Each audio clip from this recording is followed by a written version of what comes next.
So we all remember this repair. I certainly hope so, because it was just in the last video, if you're a regular viewer. I've made the decision to cut out a section of the floor pan and fix this properly. For a couple reasons. One, and I knew that this was going to be controversial, I think. And it was split about 50-50 from the comments, as some people were okay with it, some people were not.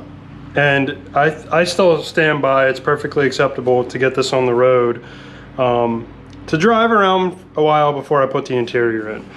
But the way some of you guys worded your comments, it was like hearing it was like something my dad would say to me.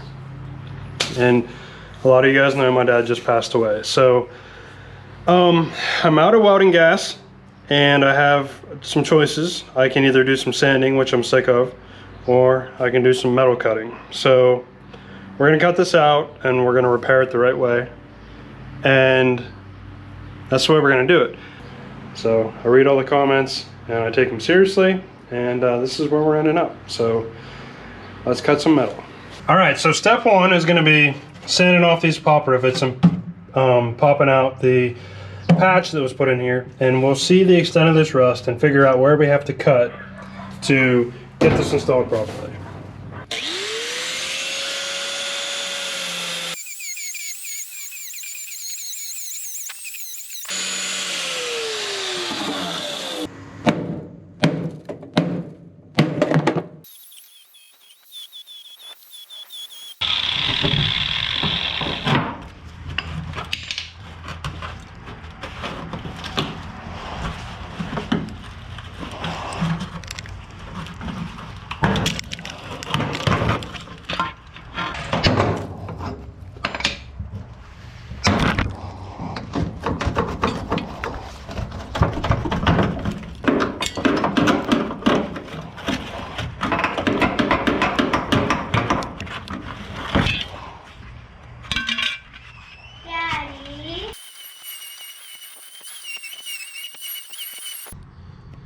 Alright, so we got this stripped down enough to figure out where it looks like most of the rust is ending.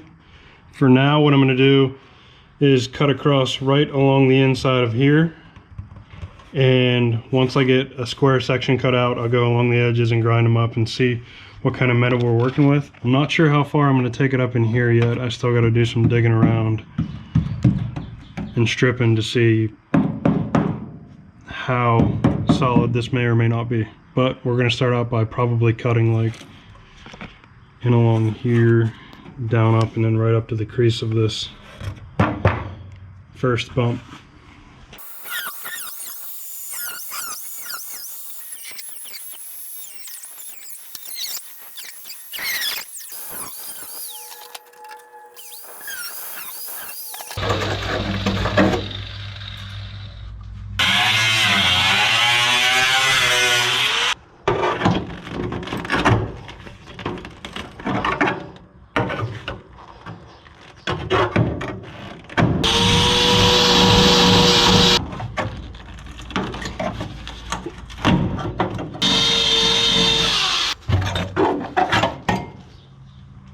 Alright, so fortunately the inside of the frame rail looks good.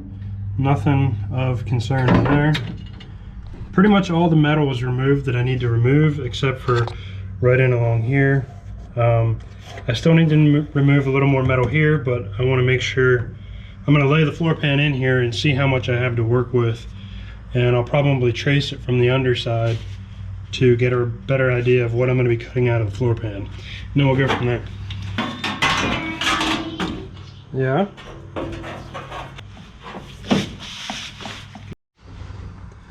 Alright, so here's where we ended up. This is how much material I removed. I think what I'm gonna do, if I can, is I'm thinking about making this a lap weld for extra strength, and obviously welding it the entire way around the perimeter, and then obviously putting the plug welds, spot welds back in on the floor to the frame rail. Now, my only concern is these two pieces of metal originally overlapped, so they're kind of on a different plane. So I don't know how, if I try to do an overlap all the way around here and then obviously run it, I will run the slide of the floor pan along here and do those spot welds. I don't know how everything's going to line up, so I'm going to lay it in there, trace things out, and make a plan from there.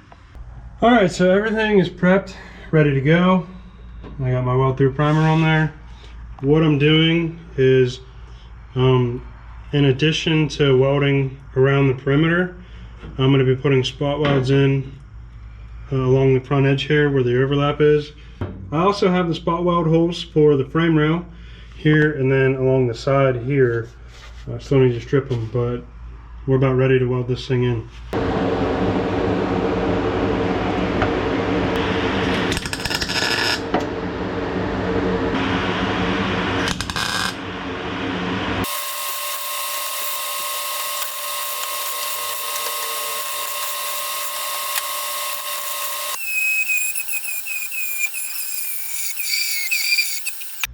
All right, we got her in. Pretty much welded the whole way around the patch, plus some of these plug welds I still got to clean up a little bit, but the plug welds are all good. Everything is very solid now.